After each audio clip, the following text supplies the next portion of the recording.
ॐ अज्ञानतिमिरान्धस्य ज्ञानाञ्जनशलाकया चक्षुरुन्मिलितं येन तस्मै श्रीगुरवे नमः।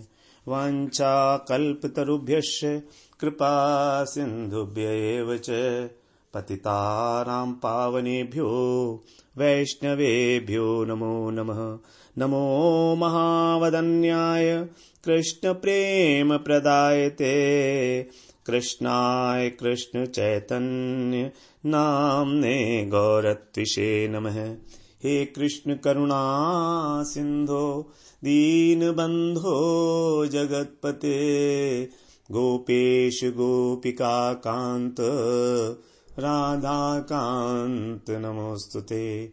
तप्त कांचन गौरांगी राधे वृंदावनेश्वरी वृषभानुसुते देवी प्रणमामि हरिप्रिये।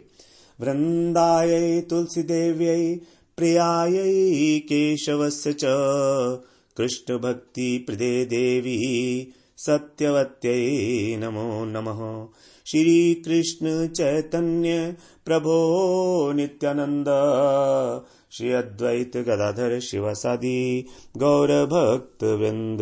हरे कृष्ण कृष्ण कृष्ण हरे हरे, हरे राम राम राम हरे हरे। हरे कृष्णा। सर्वप्रथम मैं अपने गुरुपाद पद्म ओम विष्णुपाद अष्टोत्तर शत श्री श्रीमद् भक्ति वेदांत माधव गोस्वामी महाराज के चरण कमलों में अनंत कोटि दंडवत प्रणाम ज्ञापन करता हूँ। हम लोग श्रीमद् भगवद गीता के 6ठे अध्याय का श्रवण कर रहे हैं। 6ठे अध्याय में हमने 7वां, 8वां और 9वां श्लोक में श्रवण किया योगारूढ़ पुरुष के लक्षण कि वो किस प्रकार से परिस्थितियों में, पदार्थों में और प्राणियों में समभाव को धारण करता है। अब हम लोग आ रहे हैं 10वें श्लोक के ऊपर। तो 6ठे अध्याय का नाम रखा गया है आत्म संयम योग। तो इसमें हमने एक पहले श्लोक से लेके और 9वें श्लोक तक योगारूढ़ प्रकरण का श्रवण किया। पहले प्रकरण को हमने नाम दिया था योगारूढ़ प्रकरण।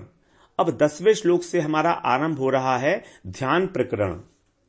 ध्यान प्रकरण यही इस अध्याय का मेन सब्जेक्ट मैटर है। विषय वस्तु इस अध्याय की यही है कि ध्यान जो है, अष्टांग योग का ये प्रकरण है, ये अध्याय है। तो अष्टांग योग में ध्यान किस प्रकार से साधित होता है, उसकी क्या प्रोसेस है, उसका क्या फल है। तो 10वें श्लोक से लेके 32वें श्लोक तक ये होगा हमारा ध्यान योग प्रकरण। तो इसमें 10वें श्लोक से 26वें श्लोक तक भगवान बताएंगे कि ध्यान करने के लिए साधन क्या है, ध्यान को किस प्रकार से साधित किया जाए। और फिर 27वें श्लोक से 32वें श्लोक तक बताएंगे उस ध्यान का फल क्या है। तो इस प्रकार से हमारे टोटल 23 श्लोक हैं। इस 23 श्लोक में से हमारे 17 श्लोक हैं साधन के और 6 श्लोक हैं ध्यान के फल के। टोटल 23 श्लोक, उसमें 17 श्लोक हैं साधन के और फल के हो गए हमारे 6 श्लोक। इस प्रकार से ये हमारा अब ध्यान प्रकरण आरंभ हो रहा है 10वें श्लोक से। तो यहां पर भगवान बता रहे हैं 10वें श्लोक में, इसको श्रवण करते हैं। योगी युंजीत सततम आत्मानं रहसि स्थितः एकाकीयत चित्तात्मा निराशी अपरिग्रह। योगी युंजीत सततम आत्मानं रहसि स्थितः एकाकीयत चित्तात्मा निराशी अपरिग्रह। हमने प्रथम प्रकरण जो हमारा नाम था जिसका योगारूढ़ प्रकरण, उसमें हमने श्रवण किया कि किस प्रकार से योगारूढ़ मतलब योग पर आरूढ़ होने के लिए, अर्थात योग की भूमि पर आरोहण करने के लिए, एंट्री करने के लिए, योगारूढ़ होने के लिए निरंतर परमात्मा के साथ युक्त रहना आवश्यक है। योगारूढ़ का मतलब वही है जो निरंतर भगवान के साथ युक्त है। युक्त इति उच्यते योगी। उसी को योगी कहा गया है, जो भगवान के साथ युक्त है। वो हमने श्रवण किया आरोहण के लिए। अब यहां से शुरू हो रहा है हमारा उस आरोहण के लिए साधन क्या होगा? ध्यान योग। इसके लिए ध्यान योगी को क्या क्या करना चाहिए, कैसे करना चाहिए, ये सारी प्रोसेस, ये सारी पद्धति, ये इस प्रकरण में बताई जाएगी। अर्थात अगर हम इसको समझें तो जो ज्ञान है उसको हम अब अनुभव में लाने की चेष्टा कर रहे हैं ध्यान के द्वारा। जो हमने ज्ञान अर्जित किया उसको हम अब ले जा रहे हैं कहां पर? ध्यान की प्रयोगशाला में, लेबोरेटरी में। अष्टांग योगी उस ज्ञान को प्रयोगशाला में ले जाता है ध्यान करके, लेबोरेटरी है वो। इस ध्यान के बिना उसकी ना तो एकाग्रता बनेगी और ना तन्मयता होगी। इसीलिए उस ज्ञान, केवल ज्ञान जो है वो डायरेक्ट उपयोगी नहीं हो सकता जब तक उसको ध्यान की अवस्था तक ना ले जाया जाए। अब ध्यान योग से पहले हमारी क्या मानसिकता होनी चाहिए, हमारे को विचार हमारे कैसे होने चाहिए, हमारी तैयारी कैसी होनी चाहिए, ये उस तैयारी के लिए भगवान ने 10वें श्लोक में संकेत किया है। ध्यान योग के लिए तैयारी, ये है हमारे 10वां श्लोक। योगी युंजीत सततम। सततम सबसे पहले क्या बताया? योगी युंजीत सततम आत्मा। हम इसको उल्टा ले रहे हैं, अब शुरू से सबसे नीचे वाला जो था उसको पहले लेंगे हम लोग। निराशी अपरिग्रह सबसे पहला बताया, अपरिग्रह। अपरिग्रह का मतलब संचय न करना। जो अष्टांग योग के जो अंग बताए गए हैं, यम, नियम, आसन, प्रत्याहार, धारणा, यम, नियम, आसन, प्राणायाम, प्रत्याहार, धारणा, ध्यान, समाधि, ये योग के अंग हैं। योग के अंग बताए गए हैं यम, नियम, आसन, प्राणायाम, प्रत्याहार, धारणा, ध्यान और समाधि। इनके बिना योग नहीं हो सकता। अब इसमें जो सबसे पहला अंग है उसको बोलते हैं हम यम। यम का मतलब है हमको क्या नहीं करना है। ये दूसरे जो जीव हैं उनके साथ हमारा संबंध बताता है। इसमें 5 प्रकार की चीजें बताई गई हैं जो निषेध मूलक हैं। अहिंसा, अपरिग्रह, अस्तेय, झूठ न बोलना और ब्रह्मचर्य का पालन। तो भगवान ने यहां पर अपरिग्रह, अहिंसा, सत्य, अस्तेय, ब्रह्मचर्य और अपरिग्रह, ये 5 यम बताए हैं। तो उन 5 यमों में से जो निषेध मूलक हैं, भगवान ने यहां पर एक जो यम है उसको लिया है, उसको बोला है अपरिग्रह। यही है इस श्लोक का अंतिम शब्द, अपरिग्रह। अपरिग्रह का मतलब है भोग बुद्धि से कुछ भी संग्रह न करने वाला। भोग बुद्धि के द्वारा कुछ भी संग्रह न करने वाला। क्योंकि यदि उसमें संग्रह प्रवृत्ति है वस्तुओं के प्रति, यदि उसके अंदर संग्रह प्रवृत्ति है किसी वस्तु के, पदार्थ के प्रति, तो फिर उसका मन तो उसी में लगा रहेगा। और ध्यान के अंदर सारी की सारी प्रक्रिया मन की है, मन की प्रधानता है। ये हम लोग पहले श्रवण कराए हैं। तो मन की प्रधानता होने के कारण वस्तु के प्रति जो उसका खिंचाव है वो उसको ध्यान में नहीं लगाने देगा। तो अपरिग्रह इज वेरी इंपॉर्टेंट। अगर उसमें संग्रह प्रवृत्ति है तो वो उस वस्तु के प्रति आकर्षित रहेगा ही रहेगा और फिर उसका योग नहीं हो सकता। तो इसलिए बोला गया अपरिग्रह। अपरिग्रह का मतलब है भोग बुद्धि के द्वारा कुछ भी संग्रह ना करना, जीवन निर्वाह के लिए जितना आवश्यक है उतना करना। दूसरा बताया भगवान ने निराशी। निराशी का मतलब है आशा रहित, अर्थात इच्छा का ना करना। जब हमको किसी से कुछ वस्तु की आशा होती है और वो हमको नहीं मिलती तो हमको निराशा मिलती है। तो किसी भी व्यक्ति से कुछ आशा रखना, किसी भी व्यक्ति से कुछ भी आशा रखना कि हमको इस व्यक्ति से यह वस्तु मिले या प्रेम मिले, यही निराशा को जन्म देता है।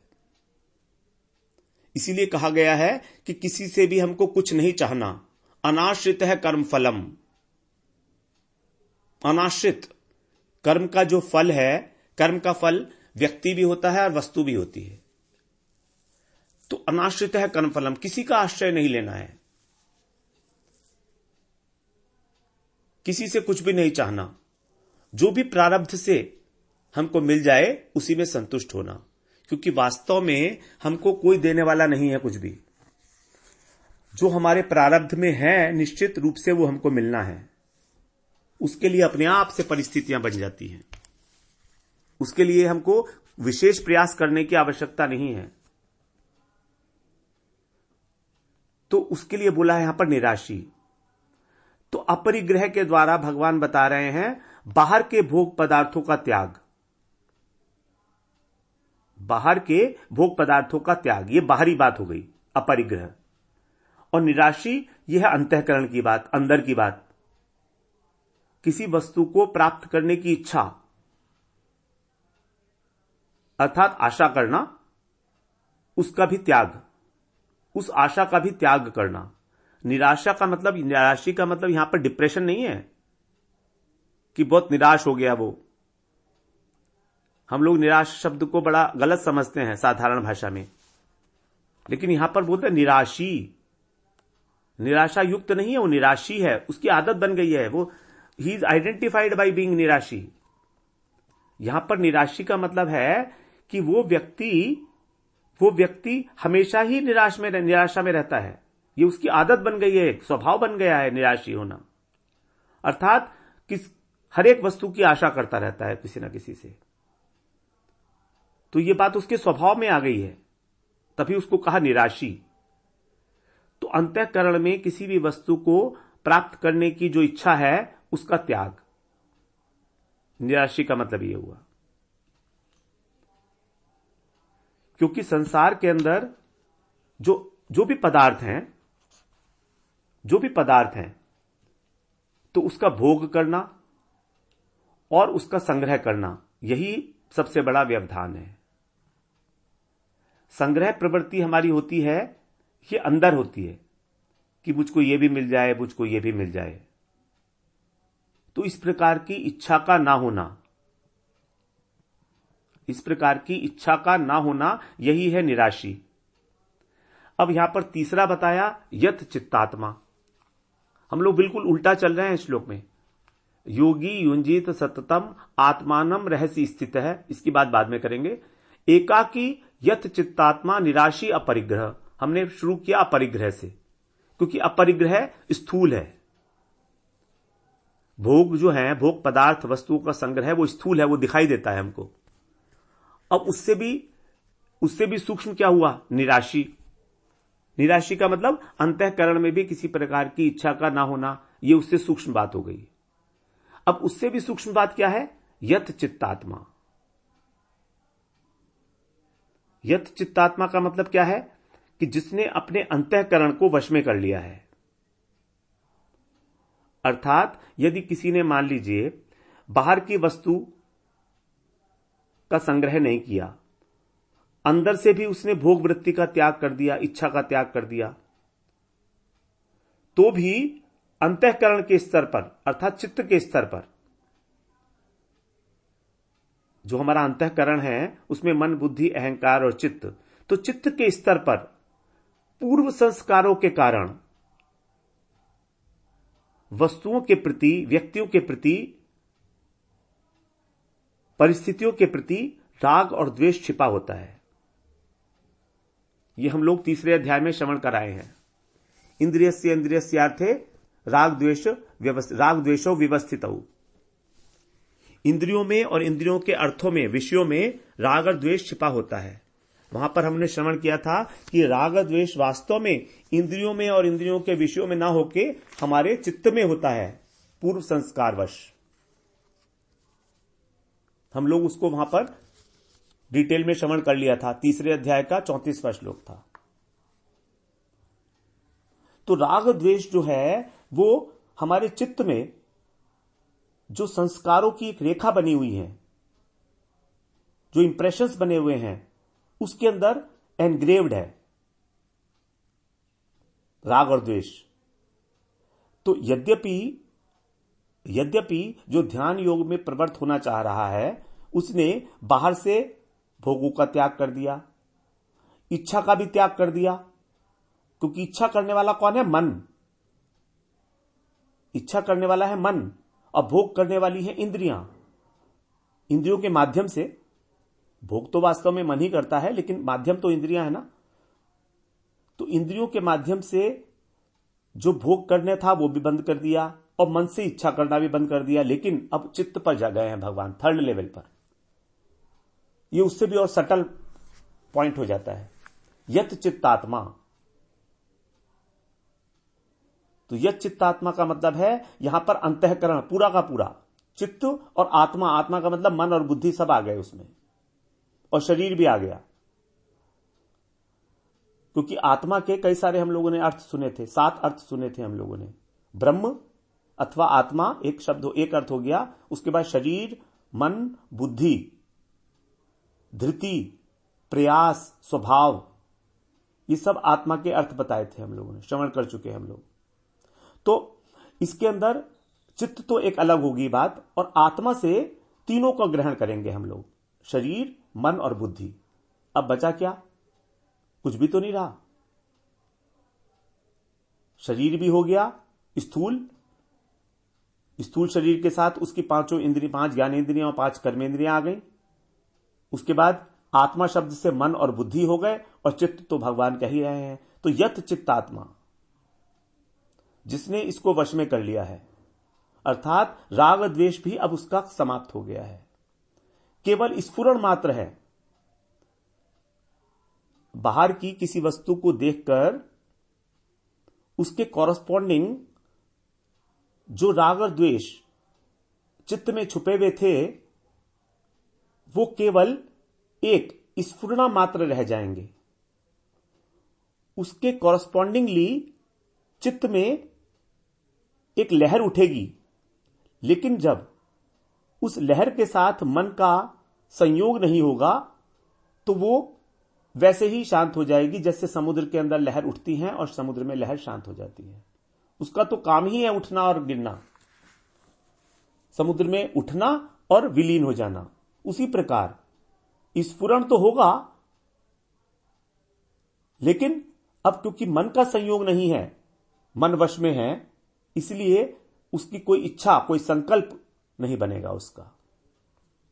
तो हम लोग इस बात को बहुत गहराई से, बहुत अच्छी तरीके से समझ आए हैं कि राग द्वेष स्फुरण के रूप में किस प्रकार से संकल्पित होते हैं, किस प्रकार से वो कामना का रूप लेते हैं, ये हम लोग पहले श्रवण कराए हैं। तो अब उसने वश में कर लिया है अपने चित्त को, शरीर को, मन को वश में, यत चित्तात्मा।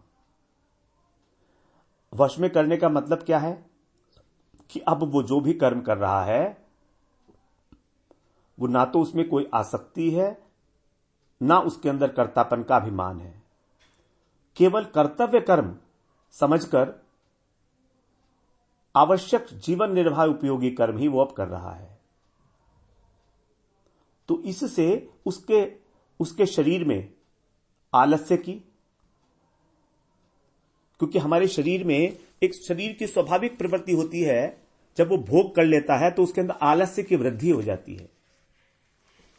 तो यत चित्तात्मा होने के कारण, शरीर, मन, बुद्धि, चित्त वश में होने के कारण अब ना तो वो अधिक भोजन ग्रहण करता है और ना ही उसके शरीर में आलस्य आता है। तो उसके शरीर में आलस्य नहीं आ पाता, उसकी इंद्रियों में विषयों के पीछे भागने की जो प्रवृत्ति है उसकी कोई संभावना नहीं है, और इंद्रियों में एक चेतना रहती है, एक प्रकाश रहता है। एक जागरूकता, एक सतर्कता का अनुभव होता है उसमें, अवेयरनेस।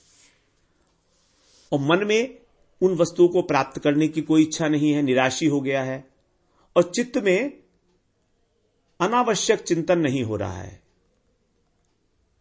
चित्त के अंदर होता चिंतन, तो चिंतन अनावश्यक नहीं हो रहा है किसी भी प्रकार का। यही है उसका यत चित्तात्मा, शरीर और अंतःकरण को वश में करना। ऐसा योगी, अब ये तीन बातें बता दी भगवान ने, अपरिग्रह, निराशी और यत चित्तात्मा। ये तो हो गई तैयारी। सबसे पहले अपरिग्रह को धारण करेगा। अब यहां पर हम अपरिग्रह कहने से जो यम के और अंग हैं उसको भी ग्रहण करेंगे। यम के और अंग हैं अहिंसा, सत्य, अस्तेय, ब्रह्मचर्य और अपरिग्रह। एक अपरिग्रह ही नहीं, तैयारी तो पूरी चाहिए। तो भगवान ने अष्टांग योग में प्रवृत्त होने वाले व्यक्ति के लिए सबसे पहले अपरिग्रह की बात की। अपरिग्रह आता है यम, जो अष्टांग योग का सबसे पहला अंग है। और अष्टांग योग के अंग होने के कारण यम, इसके अंदर हम पांचों यम को धारण करना होगा। अहिंसा, अहिंसा का मतलब है शरीर से और मन से और वाणी से किसी भी प्रकार की, किसी भी जीव की हिंसा ना करना। हम लोग वाणी से भी हिंसा करते हैं, मन से भी हिंसा करते हैं। फिर सत्य, हमें कभी भी झूठ का सहारा नहीं लेना है, उससे वाणी अशुद्ध हो जाती है, इंद्रियों का तेज खत्म हो जाता है। इंद्रियों में जो ओज है, इंद्रियों में, हमारी पांचों इंद्रियों में ओज है, जिसको हम बोलते हैं शक्ति है उसकी, वो ओज जो है वो समाप्त हो जाता है वाणी का। उसके बाद अस्तेय, वाणी हमारी कर्मेंद्रिय है, तो कर्मेंद्रिय में भी ओज होता है वाणी के अंदर, और ज्ञानेंद्रियों में तो है ही। उसके बाद अस्तेय, अस्तेय का मतलब चोरी नहीं करना। यह बड़ा इंपॉर्टेंट है। हम तो कहेंगे हम तो चोर नहीं है, लेकिन हम वास्तव में चोरी कर रहे हैं। अगर हम गहराई से सोचेंगे तो हम सबसे बड़े पक्के चोर हैं। हम चोर ही हैं, क्योंकि भगवान की स्पष्ट आ गया है कि यह जगत मेरा है, इस जगत की सारी वस्तुएं मेरी हैं। हम इसके भोक्ता होने का अगर क्लेम करते हैं संसार के, तो हम चोर कहलाएंगे। जो अपने स्वामी की वस्तु को बिना उसको अर्पण किए ग्रहण कर रहा है, वो चोर है कि नहीं है? मान लीजिए सेठ जी एक हैं, उनके घर में नौकर है। अब वो नौकर 24 आवर्स घर में ही रहता है, तो सेठ जी की जो फ्रिज थी उसके अंदर पड़ा हुआ था, कुछ संतरे पड़े थे, सेब पड़े थे, और वो सेठ जी तो गए हुए थे एक हफ्ते के लिए टूर पे कहीं बाहर, अपना वो, और सारे दिन वो खा रहा है उसको। तो ये चोरी नहीं है क्या? लेकिन यदि वो सामान सेठ जी को ऑफर करे और सेठ जी फिर उसको दे दें कि बेटे तू भी ले लेना, तो फिर वो चोरी नहीं कहलाएगी। तो हमारा हिसाब भी कुछ कुछ ऐसा ही है। भगवान को बिना अर्पण किए हम जो कुछ भी ग्रहण करते हैं वो सब चोरी है, सब चोरी है। वो ये अस्तेय है। उसके बाद ब्रह्मचर्य, ब्रह्म में चरण करना। इसके अंदर स्त्री पुरुष का जो मिलन है वो भी आता है साथ में, लेकिन इसका असली अर्थ मानना पड़ेगा हमें ब्रह्म में चरण करना सतत, जिसका जो उद्देश्य है ब्रह्म की प्राप्ति है। उस ब्रह्म की प्राप्ति के लिए हमको अपने इंद्रियों के अंदर ओज को संभालना होगा, और वही ओज के लिए स्त्री और पुरुष के मिलन का यहां पर बताया गया है ब्रह्मचर्य में, कि उनका ना होना, क्योंकि उससे हमारा ओज समाप्त होता है। ध्यान में हमको बहुत बड़ी ऊर्जा चाहिए। किसी थके मांदे व्यक्ति का ध्यान संपन्न नहीं हो सकता। कोई थका हुआ आया है और ध्यान लगाने बैठ गया, वो नींद आ जाएगी उसको। फिर अपरिग्रह तो हम लोग श्रवण कर ही चुके हैं। तो ये यम में 5 वस्तु हैं, इन 5 को हमें ग्रहण करना पड़ेगा इस अपरिग्रह वर्ड से, क्योंकि ये एक संकेत कर रहा है इसके लिए कि इन 5 को ही। उसके बाद बताया यत चित्तात्मा, हम लोग बात कर चुके हैं। तो ऐसा योगी जिसका लक्ष्य अब भगवान से युक्त होने का है, युक्त इति उच्यते योगी।